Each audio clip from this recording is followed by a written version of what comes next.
Salam dan bahagia Bapak Ibu Guru, Kepala Sekolah hebat.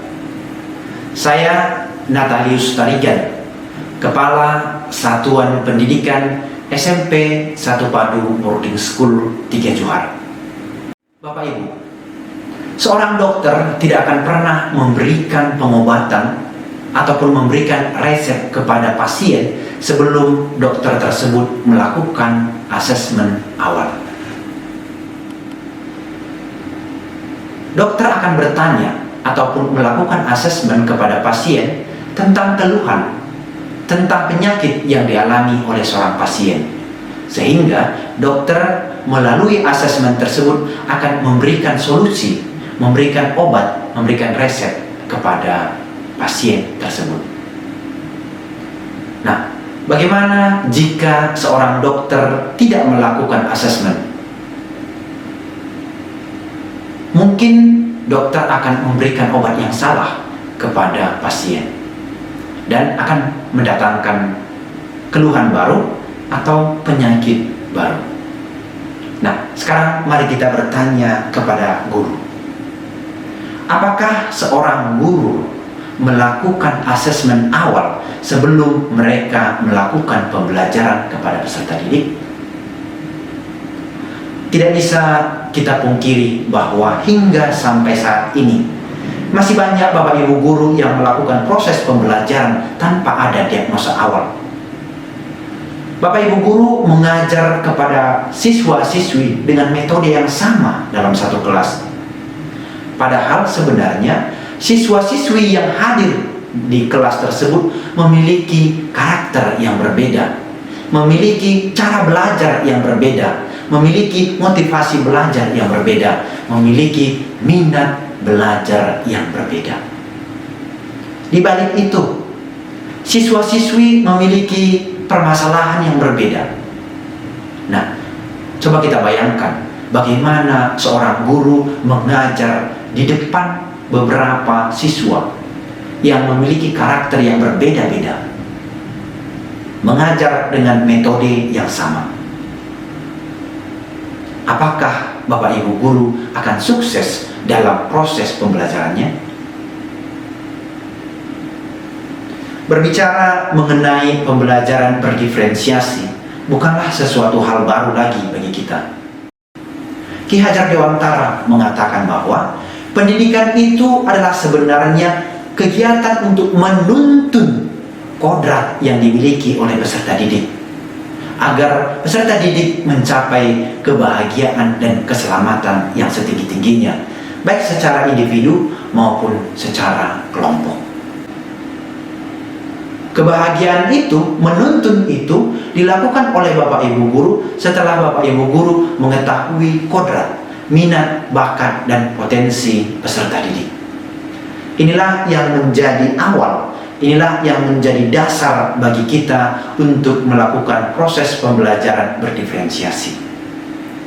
Maka saya, Natalius Tarigan, Kepala Satuan Pendidikan di SMP 1 Padu Boarding School, melalui surat keputusan yang dikeluarkan oleh Kementerian Kebudayaan, Riset, dan Teknologi, Satuan Pendidikan SMP 1 Padu Boarding School ditetapkan sebagai sekolah penggerak angkatan pertama.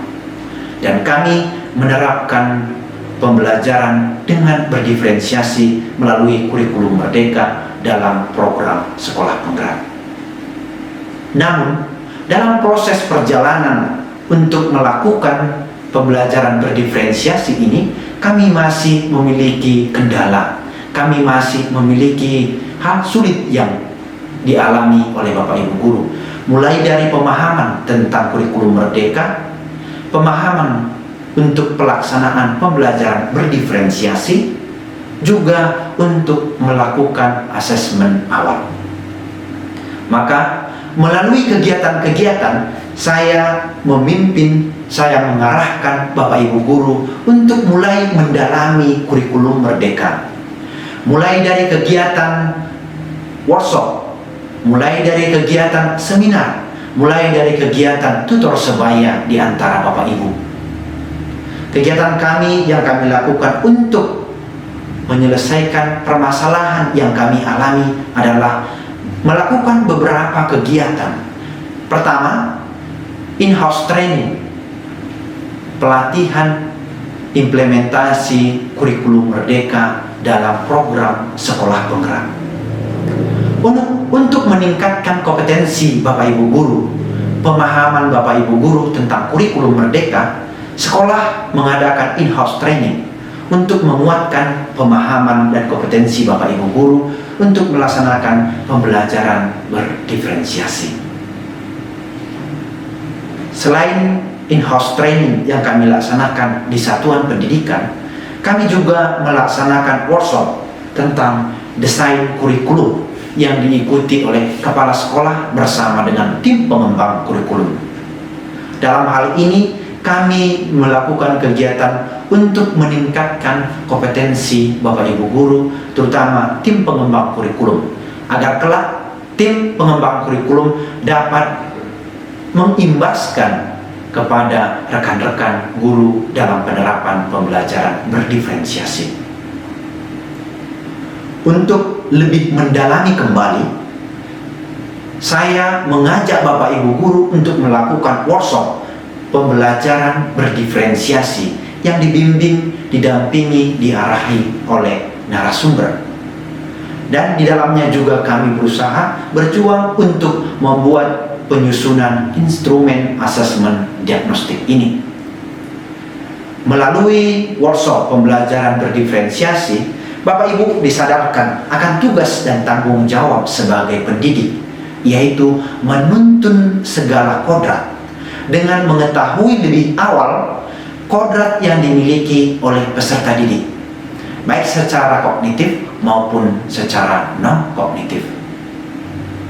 Dengan demikian, Bapak Ibu guru diarahkan untuk mulai mendesain penyusunan instrumen asesmen diagnostik agar proses pembelajaran berdiferensiasi ini dapat dilakukan di satuan pendidikan. Nah, asesmen ini tidak hanya kami laksanakan secara kognitif, tetapi non-kognitif, terutama di satuan pendidikan kami yang adalah sekolah berasrama. Keterpaduan antara pendidikan formal dengan pendidikan non-formal, sehingga asesmen diagnostik ini dapat kami laksanakan dengan baik. Kami menyusun instrumen mulai dari data-data pribadi peserta didik, kedisiplinan peserta didik, apakah peserta didik di rumah itu disiplin, kemandirian peserta didik, apakah peserta didik itu disiplin, apakah peserta didik itu mandiri, dengan dibuktikan dengan mencuci pakaian sendiri, menyetrika sendiri, dapat bangun sendiri, merapikan kamar sendiri.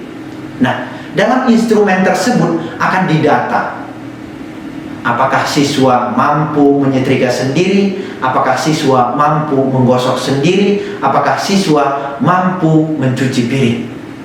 Asesmen itu akan dituangkan dalam instrumen-instrumen sehingga segala sesuatu yang berkaitan dengan peserta didik dapat terekam dengan baik.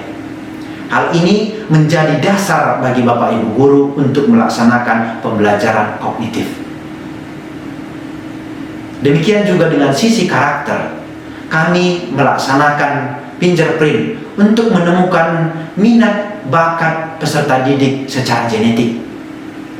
Dan ini menjadi dasar bagi Bapak Ibu guru untuk melakukan kegiatan pembelajaran. Hasil yang diharapkan dari penyusunan instrumen asesmen diagnostik ini adalah terbentuknya satu profil besar mengenai siswa, mulai dari siswa masuk ke satu padu boarding school sampai kelak mereka akan lulus dari satuan pendidikan ini. Maka dari perkembangan tersebut, dari asesmen tersebut akan disatukan menjadi satu buku besar. Nah, di akhir siswa akan diberikan satu buku profil peserta didik, mulai dari biografi, mulai dari perkembangan psikologi, perkembangan karakter, dan juga perkembangan kognitif peserta didik tersebut.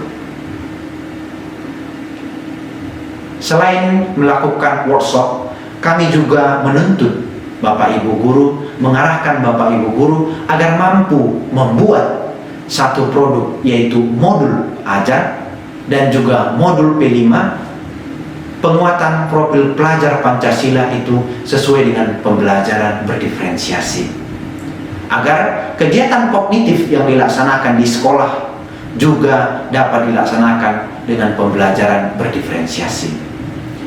Asesmen yang dilakukan dengan membuat instrumen kepada peserta didik, yaitu membuat soal-soal tentang mata pelajaran tentang kognitif kepada peserta didik, mulai dari pemahaman tingkat SD, tingkat SMP kelas 7, dan juga tingkat SMP kelas 7 atau kelas 8 atau kelas 9. Sehingga ketika melaksanakan proses pembelajaran di satuan pendidikan kami, itu Bapak Ibu Guru sudah memahami mana kelompok yang mahir utuh, mana kelompok yang mahir sebagian, atau mana kelompok yang belum mahir atau tidak mahir.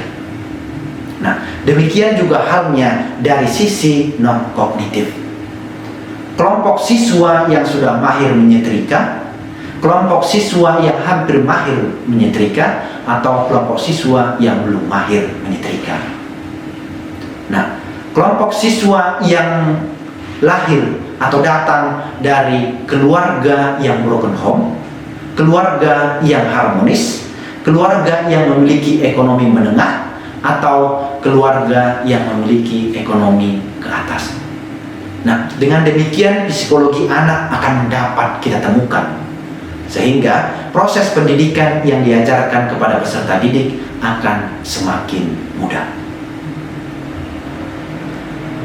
Saya, Natalius Tarigan, mengucapkan banyak terima kasih kepada Bapak Ibu Guru yang senantiasa mendukung dalam kegiatan pendidikan di SMP 1 Padu Boarding School.